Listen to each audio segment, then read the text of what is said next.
The noises started just after midnight. A low, irregular scraping from somewhere beneath the garage floor joists, the kind of sound that pulls you out of sleep before your brain can name it. I lay still for a moment, listening. Raccoons again, I thought. It wouldn't have been the first time. Then Luna bolted past me in the hallway like something had startled her from the inside out, a blur of thick gray fur disappearing under the workbench in complete silence. And then I heard it. Tiny crying sounds. More than one. My name is Ethan. I'm a mechanic. I live about 12 miles outside a small mountain town in a house that's too big for one person and too quiet most nights to feel like a home. I've been alone for 6 years now. My wife Carol passed from illness when I was 36. After that, the world kind of narrowed. Friends stopped coming around, partly because I stopped answering the door. The weekends that used to feel full started feeling like something I just had to get through. I worked. I fixed engines. I stayed late in the garage because the garage never asked me how I was doing. The only living thing that shared my space, really shared it, was Luna. I found her 2 winters back on an abandoned logging road about 4 miles up the mountain. She was injured, huddled against a frozen culvert, one back leg held at a wrong angle, fur matted with ice and blood. I almost drove past her. Almost. Luna is a Pallas's cat, a manual. If you've never seen one, they look like someone stretched a house cat and then wrapped it in a winter coat 3 sizes too large, flat faces, pale gold eyes that don't blink the way normal animals blink, ancient looking. A little unsettling, honestly. Wildlife rehabilitators I contacted later were kind but direct. She may never fully trust you. Manuals don't domesticate. She might leave the moment she's healed, and if she does stay, don't expect affection. Luna stayed. But they were right about the affection part. She never sat in my lap, never came when I called. For the first several months she watched me from high shelves and door ledges the way a security camera watches, constant, unreadable, giving nothing away. I learned to move slowly around her, to talk quietly, to let her set the distance. Slowly the distance shortened, not to warmth exactly, more like tolerance. Then something past tolerance that I didn't have a clean word for. She began sleeping in the same room, following me from the house to the garage and back, sitting near me at night while I worked, her thick tail curled over her paws, eyes half closed. For 2 years that was enough. Looking back now, I can see exactly when things started changing. About 3 weeks before that midnight, Luna began disappearing after dark. Not unusual, manuals are nocturnal hunters, but she'd always stayed close to the property before. Now she'd be gone for 2-3 hours, coming back quieter than usual, moving differently. Then the blanket went missing from the mudroom. Then 2 pairs of socks from the laundry basket. Then my old green flannel shirt I'd left folded on the workbench. I thought I was losing my mind. And she started guarding the far corner of the garage, the dead space behind the tall metal shelving and the old toolbox I hadn't moved in years. Whenever I walked near it, she'd go rigid, ears flat, eyes locked on me. One evening I reached past her to grab a wrench. She hissed at me. In 2 years Luna had never once hissed at me. I stood there in the garage holding that wrench for a long moment after, trying to figure out what I'd done wrong. I hadn't done anything wrong. I just didn't understand yet. Alive well to Lorsch one. That midnight I pulled on boots and a jacket and went downstairs. Luna was already positioned in front of the toolbox, crouched low, watching me the way she used to watch me in the early days, calculating, uncertain. I moved slowly, spoke quietly. Easy, girl, easy. I shifted the first box, then the second, then knelt down on the cold concrete and reached for the edge of the metal shelf and stopped breathing. Hidden behind the toolbox, inside a shallow hollow I'd never noticed before, was a nest. Not a pile of debris, a nest, carefully constructed from shop towels, strips of insulation foam, and my missing flannel shirt, layered and shaped into a small warm bowl. And inside that bowl were 4 newborn kittens. They were impossibly small, eyes still sealed shut, each one no bigger than my closed fist, their tiny rib cages rising and falling in quick, shallow rhythm. They were curled against one another so completely it was hard to tell where one ended and the next began. Luna pressed herself between me and the nest immediately, not aggressive, just present, her body a wall, but she didn't hiss again. I stayed very still on my knees on that cold concrete floor, and something in my chest went quiet in a way I hadn't felt in years. She had chosen this garage, this corner, this specific shelf in this specific space. She had chosen here. I don't know how long I knelt there before I noticed the smallest one, the kitten, pushed to the outer edge of the nest, smaller than the others by a visible margin. It moved weakly, made almost no sound. Luna reached with one careful paw and pulled it back close. That simple motion, that small, tired, certain gesture, was when I stopped holding it together. I sat alone on the garage floor in the middle of the night and cried in a way I hadn't let myself cry in years. Not dramatically, just quietly. The way grief and relief sometimes arrive together when you've been carrying something heavy for a very long time. I don't know how long I sat there. Long enough that the cold started working through my jacket. Long enough to notice that the smallest kitten had grown still again. Too still. I leaned closer, and then I heard it, the breathing. Shallow, uneven, wrong. Luna lifted her head and made a sound I had never heard from her before in 2 years. Low and trembling, almost like a question, almost like a plea. I didn't think, I just moved. I grabbed the softest shop towel I could find, the one Luna hadn't already claimed for the nest, and I warmed it quickly against the space heater in the corner. Then I knelt back down slowly, hands open, eyes on Luna the entire time. She watched me, didn't move, didn't make another sound. I reached carefully toward the smallest kitten, the one whose breathing had gone shallow and irregular, and paused with my hand an inch away, waiting, giving Luna the chance to say no. She didn't. That was the moment everything changed between us. The emergency wildlife veterinary clinic was 40 minutes away on dry roads. That night the roads were not dry. I drove with one hand on the wheel and one hand keeping the wrapped kitten warm against my jacket, talking quietly the whole way. Not to myself exactly, just talking. The way you do when silence feels dangerous. Luna rode in the back seat. She had never once voluntarily entered my truck before that night.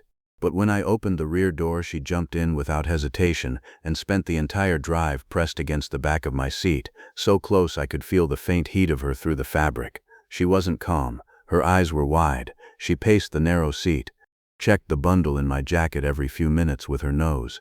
But she stayed. The vet on call was a younger woman named Dr. Marsh. She didn't waste time on questions when I walked in. She took one look at the kitten and moved immediately. Hypothermic.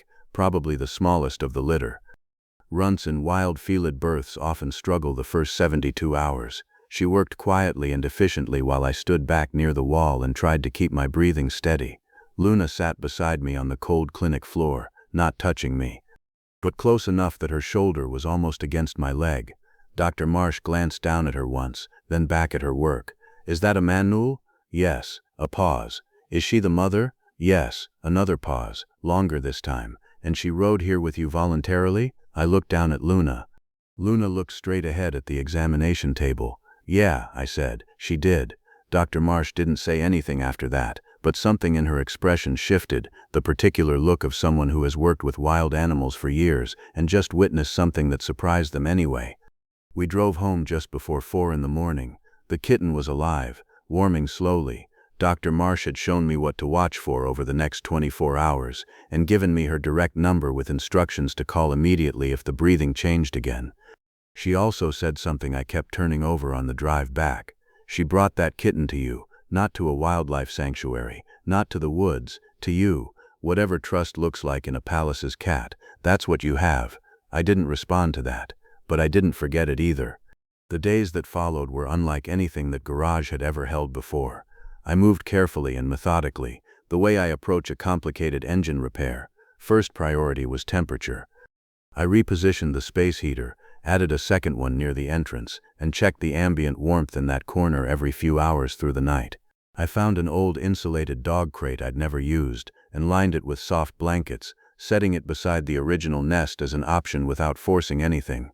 Luna chose the original nest, but she stopped blocking me from approaching it. By the 3rd day she would watch me check the kittens from a distance of about 2 feet. By the 5th day, 1 foot. By the end of the first week she was eating again, not enthusiastically but steadily, from a bowl I placed close enough that she didn't have to leave her kittens for more than a few seconds. Small victories, each one felt enormous. I mounted a small camera in the corner so I could monitor the nest from my phone without disturbing them. I started sleeping in 4-hour stretches instead of trying to force a full night. I reorganized the entire garage, moved vehicles outside, cleared floor space, created a kind of perimeter that gave the family room to eventually expand. My neighbor Dale stopped by one afternoon to return a borrowed socket wrench and found me on my knees building a low wooden barrier around the nesting area. He stood in the garage doorway for a long moment, taking in the heaters, the camera, the rearranged equipment. "What happened in here?" "Luna had kittens," I said. Another long pause. "The wild cat?" "Yeah. In your garage? Behind the toolbox." Dale looked at the nest, looked at me, looked back at the nest. He left without another word and came back an hour later with a bag of premium cat food and a set of fleece blankets his wife said they weren't using anymore. He didn't make a big thing of it, just set them inside the door and left. That quietly undid me a little. The kittens grew fast. By the end of the second week they had graduated from the nest to the surrounding floor, and the garage took on a new quality entirely, a kind of chaotic, stumbling, endlessly surprising aliveness I hadn't experienced in that space before. They climbed everything. My work boots became a favorite. They'd wedge themselves into the tops and sleep there in small collapsed heaps. They discovered the underside of the rolling tool cart and turned it into a regular hiding spot. One morning I found two of them asleep inside an old engine housing I'd left open on the workbench. Luna watched from above, usually from the top of the shelving unit where she'd always preferred to sit, with an expression that managed to convey both complete attention and total exhaustion simultaneously. I understood that expression. The mornings were the strangest thing. I started waking up earlier than I needed to, getting up before dawn, making coffee, carrying it out to the garage just to sit and watch them for a while before the day started. There was something about that hour, the dark still outside, the warm light inside, the small sounds of four kittens learning the world, that felt like something I'd lost access to and hadn't realized I was missing. I didn't examine it too carefully, I just let it be what it was. But Luna kept disappearing. Every few nights after the kittens were settled and sleeping, she would slip out through the cracked side window I'd learned to leave open for her. Gone for 2 hours, sometimes 3, always returning dirty and tired. I assumed she was hunting, establishing territory. Normal wild behavior. I told myself that. But something about the pattern bothered me. She always returned from the same direction, the tree line behind the back of the property.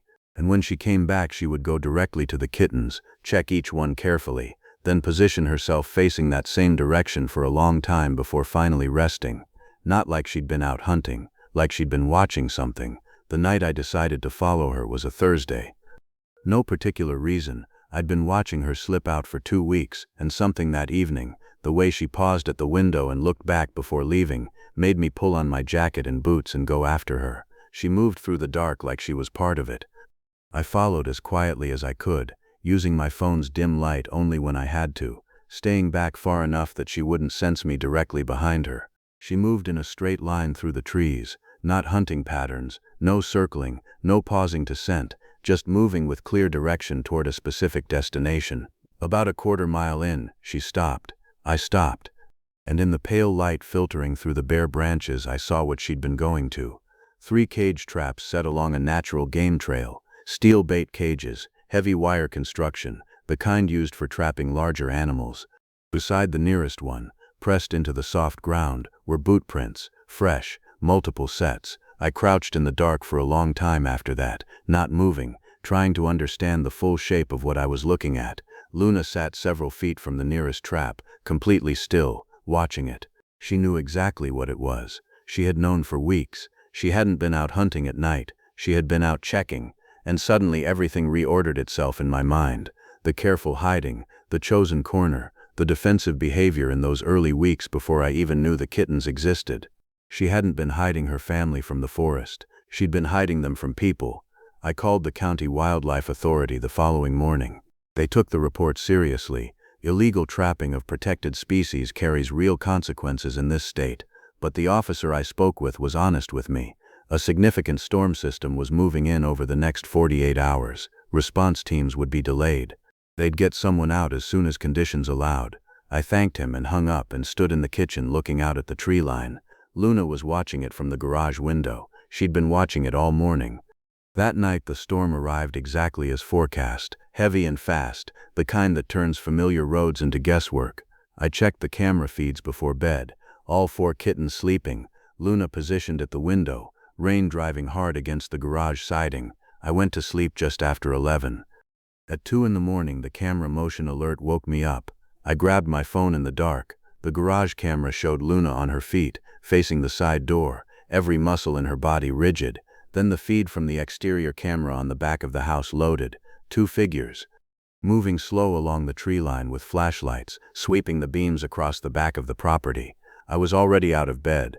I moved downstairs fast but quiet, lights off, phone dark, reached the garage door and eased it open. Luna was pressed against the wall beside the nesting area, her body low, her eyes reflecting the small red light of the camera in the corner. I counted the kittens. 1, 2, 3. I counted again. 3. The nesting area was disturbed, blankets shoved aside, the wooden barrier I'd built knocked at an angle, muddy prints on the concrete that were not mine and not Luna's. The side window was open wider than I'd left it. Luna made no sound. She just looked at me with those pale gold eyes, and in them was something I had no clinical language for but understood completely. One of her kittens was gone. I stood in the middle of that garage for a long moment and just listened. Rain on the roof, wind against the siding, the 3 remaining kittens crying softly in the disturbed nest behind me. Luna hadn't moved from the wall. She was still pressed low against it, eyes on the open window, her breathing fast and shallow in a way I'd never seen from her before. Not the controlled stillness of a predator, something rawer than that. Something closer to what I'd seen in her eyes on that logging road 2 winters ago, the look of a creature that has been hurt and knows it and doesn't yet know how bad. I closed the window, checked the remaining kittens one by one, all 3 present, cold from the disrupted nest but unharmed. I rebuilt the blanket around them with shaking hands and replaced the knocked barrier and set the heater closer. Then I stood up and looked at Luna. "I'm going to find it," I said. She watched me. I'm not sure what I expected, some acknowledgement, some shift. She just watched me with that ancient flat face and those wide pale eyes and said nothing, because she was a wild animal, and wild animals don't offer reassurance. But she didn't look away either. I called the wildlife officer at 2:30 in the morning. He picked up on the 4th ring, groggy and then rapidly alert as I explained what the camera had captured. He took the description of the figures, the boot print details, the location of the traps I'd found earlier in the week. He was honest with me again. The storm had taken out a section of the main road into the valley. They were working on it. It would be morning at the earliest before anyone could get through. I thanked him and hung up. Morning felt very far away. Luna began searching at first light. I don't have a better word for it. She moved through the garage in a methodical pattern, checking behind every piece of equipment, every shelf, every corner she'd used as a hiding spot over the past weeks. When she'd covered the interior completely, she went to the door and stood there until I opened it, then crossed the yard to the tree line and disappeared into the woods. She came back an hour later, went directly to the remaining kittens, checked each one, then returned to the door and stood there again. I opened it again. She did this 4 times over the course of that morning. Each time she returned without the missing kitten, each time she went back out. I followed her on the 2nd trip and the 3rd, crashing through wet brush while she moved silently ahead of me. Both times she circled toward the trap area, stopped short of it, searched the surrounding terrain in widening arcs, then turned back. Nothing.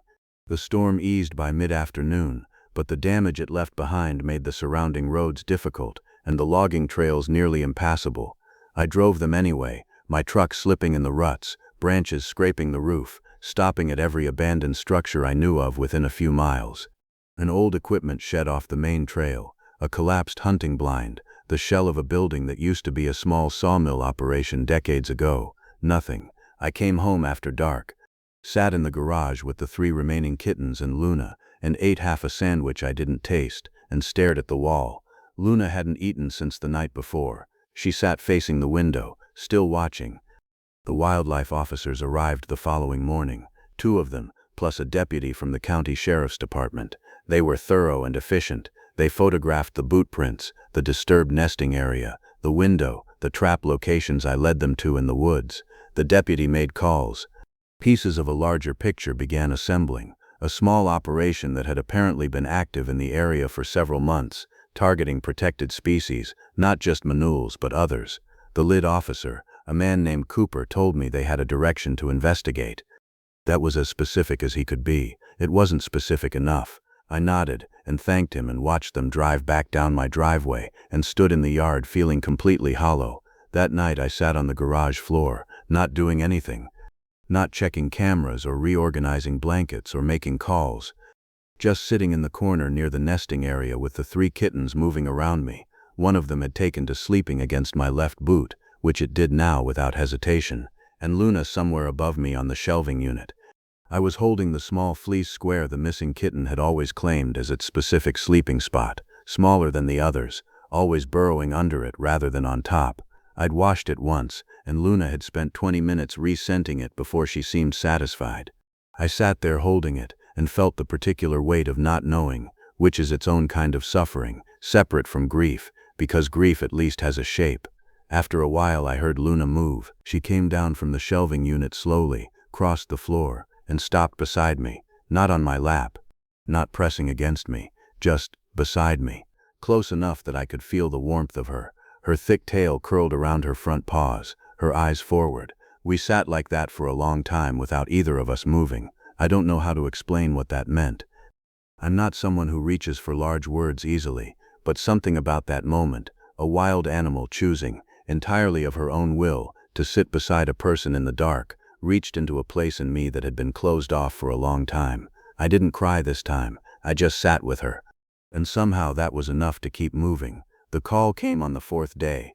A rancher named Bill Greer, whose property bordered a stretch of old forest about 6 miles north. He'd heard something the previous evening while checking his fence line near an abandoned structure on the back of his land. Crying sounds, small ones. He wasn't sure what animal, wasn't sure it was still there, but he'd remembered hearing I was looking. I was in my truck before he finished the sentence.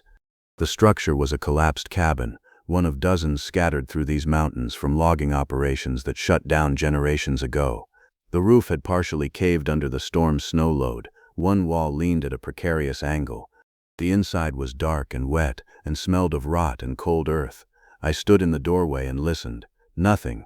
I stepped inside carefully, testing each floorboard, moved toward the back wall, crouched near a pile of collapsed shelving, listened again. There, faint, irregular, but there, scratching.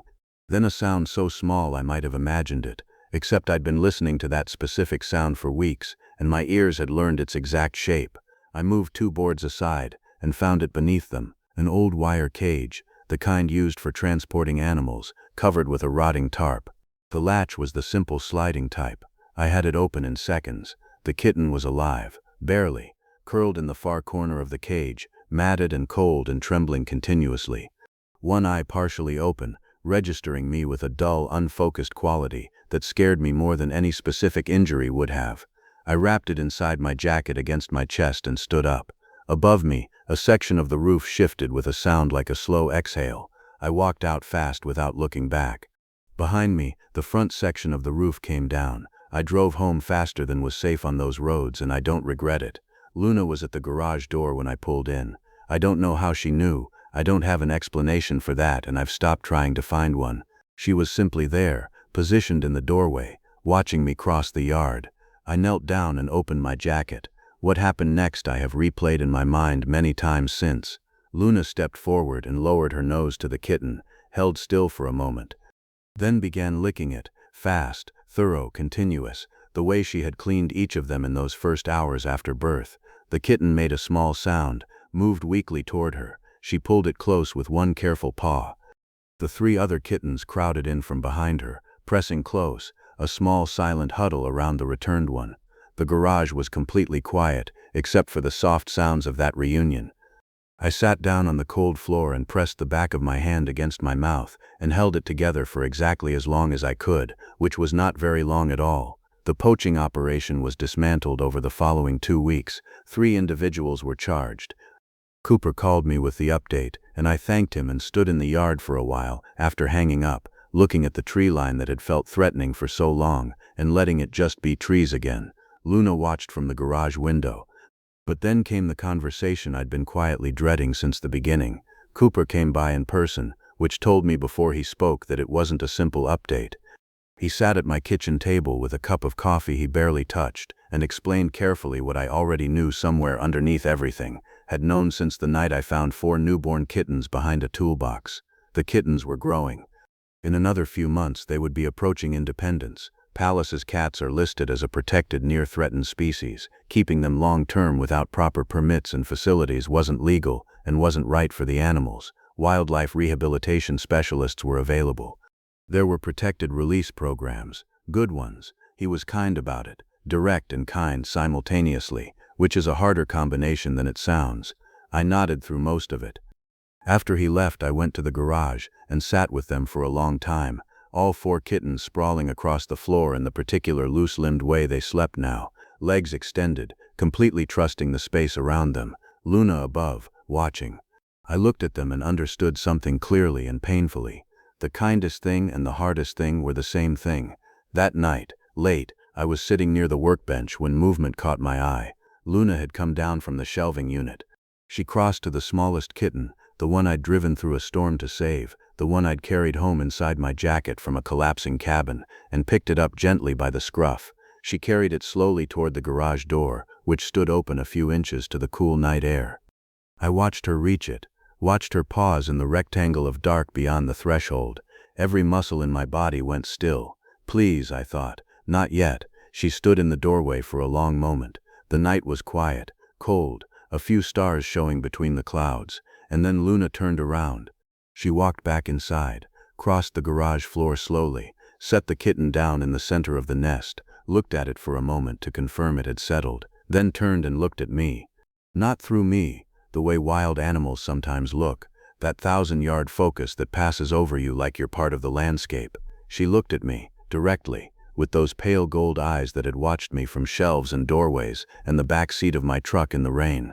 Then she walked to where I was sitting and placed the kitten gently at my feet and lay down beside it. I didn't move for a long time. Outside, the wind moved through the pines. The heater ticked quietly in the corner. 3 other kittens shifted and resettled in the nest behind her. I have lived alone for 6 years. I have gotten reasonably good at measuring what silences mean and which ones are just empty. That silence was not empty. That silence was the fullest thing I had felt in a very long time.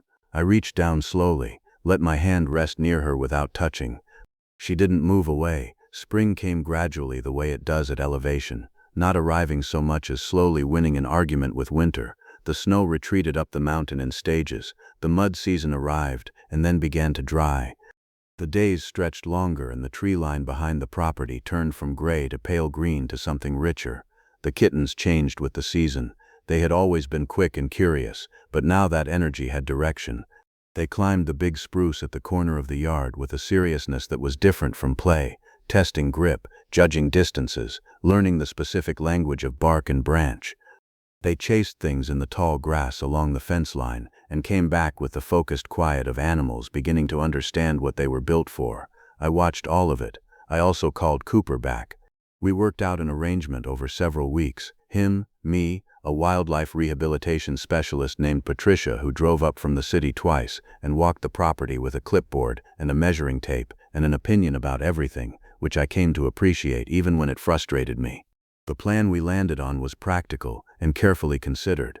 A protected half-acre enclosure along the back of the property, built to wildlife rehabilitation standards, open on one side to the natural tree line through a gate system that allowed the cats to move in and out on their own terms as they were ready, regular monitoring, documentation, a legal framework that made the arrangement legitimate and sustainable. I built most of it myself.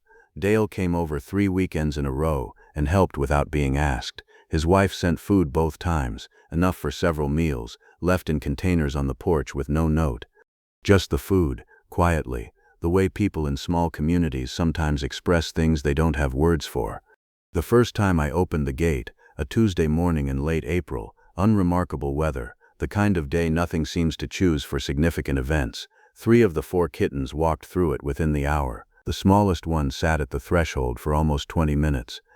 I watched from the garage window, didn't go outside, didn't make any sound. It sat there with its tail wrapped around its paws and its ears rotating slowly, reading the air, testing the quality of the outside world against everything it had learned about the inside one. Then it walked through. I let out a breath I didn't realize I'd been holding. They didn't disappear. That was the thing I hadn't let myself count on, had actively told myself not to count on, through all the building and planning and legal arranging. I'd prepared myself for the clean goodbye, the way wildlife rehabilitators describe it. You give them what they need, you open the door, they go, and that's the right outcome and you carry it well. But they kept coming back. Not every day, not on any schedule I could predict or plan around, but regularly, at dusk mostly, sometimes in the early morning, one or two or all four of them appearing at the edge of the yard, moving through the enclosure gate, settling near the garage with the easy familiarity of animals returning to a known place. Luna came and went with them sometimes. Other times she stayed close to the property while they ranged. She seemed to be teaching them something I couldn't observe directly, some curriculum conducted in the hours between dark and dawn that I only saw the results of in the way they carried themselves when they returned. Larger, quieter, more certain. My neighbor's grandchildren came to visit in June. 2 kids, 8 and 10, who arrived with the explosive energy of children released from a school year. Dale's wife brought them over one afternoon while their parents were in town, not entirely thinking through what she was walking into. We were all standing in the yard when the youngest Manuel, the one I still privately thought of as the smallest, though it wasn't particularly small anymore, emerged from the tree line and crossed the yard with complete indifference to the audience. The 8-year-old grabbed my arm with both hands. "What is that?" I explained. "Pallas's cat, native to Central Asia, protected species, Luna's kitten, born in the garage behind us last winter." The child stared at the cat. The cat paused and stared back with that ancient flat expression that Manuels have perfected over millions of years. Then the kitten walked on toward the enclosure gate and disappeared. The child turned and looked at me with an expression of absolute reverence. "Does it have a name?" I looked at the empty gate. "Not yet," I said. "I've been thinking about that ever since. I started volunteering with the Regional Wildlife Rescue Network in July. I want to be honest about how that happened. It wasn't a dramatic decision. Patricia mentioned they were short on people with mechanical skills, that their facility vehicles were always needing work, that if I ever had time, I said maybe. She didn't push. A few weeks later I drove over there on a Saturday with my toolbox. I've gone back most Saturdays since. The work is straightforward, engines mostly, with some facility repair work mixed in, but I've started helping with intake sometimes when they're short-staffed, learning the protocols, understanding the system that I'd been the beneficiary of without fully knowing it. There are good people in that work, quiet, practical people who do difficult things without expecting recognition. I find I like being around them. I hadn't actively sought out people to be around in 6 years. That seems worth noting. Cooper stopped by in August with the final paperwork closing out the poaching case. We sat on the porch and he told me about the outcome, charges, fines, the larger regional operation that had been disrupted as a result of what started with a camera on my back wall and a set of boot prints in wet ground. He told me the Manuel population in this specific mountain corridor was considered locally significant, that the documentation of Luna's litter, location, health outcomes, survival rates had been shared with wildlife researchers in 2 states. 4 kittens born in a garage behind a toolbox, raised under a workbench on shop towels and flannel shirts, were now a data point in the protection of their species. I thought about that for a while after he left. The first snow came in October. Early, the way mountain snow sometimes comes, half surprise, half reminder. I was in the garage that evening doing nothing in particular, not working on anything, just in the space, the way I sometimes am now, the way I hadn't been able to simply be somewhere for a long time before this year. I heard scratching at the side door. I opened it. Luna came in first, moving past me with that particular manual efficiency, no wasted motion, no acknowledgement, entirely herself. Behind her came 2 of the kittens, then a third. They moved into the garage and dispersed naturally, 1 to the top of the shelving unit, 2 settling near the base of the workbench, Luna taking her original position at the window. The 4th arrived a few minutes later, pausing in the doorway to assess the interior the way it always did, satisfying some internal checklist before committing. Then it walked in and found a spot near the heater, all 5 of them, in the garage, in the warm light. Snow falling softly outside the window, exactly where this all began.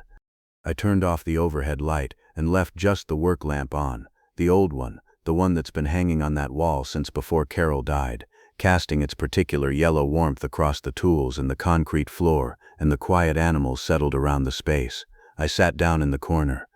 Luna looked at me from the window. Then she stepped down from the shelf, slowly, with the deliberate grace of an animal that has decided something, and crossed the floor and brushed once against my arm before settling beside her kittens. One motion, barely a gesture. But after 2 winters together, after a logging road in the snow and a midnight discovery and a storm and a missing kitten and everything that came after all of it, I understood exactly what it meant. I used to come to this garage to be alone, to work through nights that felt too long, to stay busy enough that the quiet couldn't find me, to be somewhere that didn't remind me of what I'd lost or how much smaller my life had gotten since. I didn't plan for any of this. I didn't plan for Luna, or the kittens, or the particular way that 5 wild animals choosing to be near you can slowly, without announcement, rebuild something in you that you'd given up on. Some things don't arrive the way you expect. Some things arrive after midnight, in a sound too small to name, hidden behind a toolbox in a garage at the edge of a mountain town. And some things, the ones that matter most, turn out to have been building quietly all along. The snow keeps falling outside. The garage is warm. Somewhere under the workbench, in the same corner where this story began, one of the kittens has claimed the old flannel shirt and is asleep inside it. Luna watches from the window, and for the first time in longer than I can honestly remember, I don't want to be anywhere else. I thought I rescued one wounded wild cat 2 winters ago, but hidden beneath that old workbench, she had been building a family that would eventually rescue me too.